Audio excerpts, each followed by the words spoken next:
आचार्य चाणक्य ने आखिर क्यों किया था इस राजा के वंश का नाश?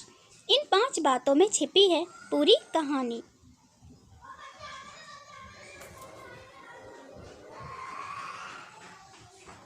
नंबर 1, आचार्य चाणक्य को कौटिल्य नाम से भी जाना जाता है और वह चंद्रगुप्त मौर्य के महामंत्री थे।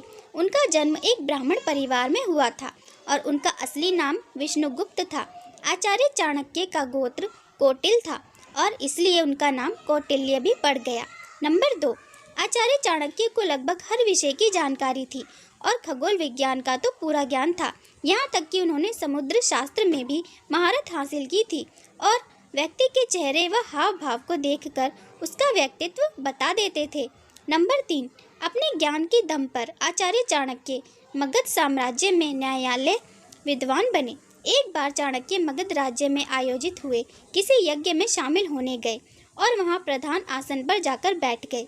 नंद वंश के राजा धनानंद ने आसन पर बैठे चाणक्य की वेशभूषा देखकर उसका अपमान किया और आसन से उठने का आदेश दिया। भरी सभा में हुए इस अपमान से क्रोधित होकर चाणक्य ने अपनी चोटी खोल दी और कसम खाई कि जब तक मैं नंद वंश का नाश नहीं करूंगा तब तक चोटी नहीं बांधूंगा।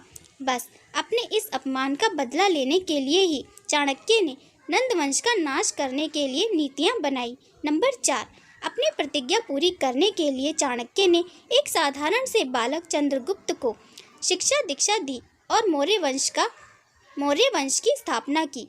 फिर उस बच्चे को मौर्य वंश का सम्राट बनाकर गद्दी पर बैठाया। इस दौरान चाणक्य अपने अपमान का बदला लेने के लिए नई नई नीतियां बनाने लगे और पोरस समेत कई राजाओं को अपने साथ मिला लिया। कई देश के राजाओं को साथ मिलाकर चाणक्य ने नंद वंश के राजा धनानंद पर आक्रमण कर दिया और जीत हासिल की। नंबर 5, आचार्य चाणक्य का मानना है कि यदि आप अपने दुश्मन को हराना चाहते हैं तो कभी भी उसकी बात पर गुस्सा ना हो, बल्कि मुस्कुराकर वहां से निकल जाएं और फिर ठंडे दिमाग के साथ रणनीति तैयार करें। Thanks for watching.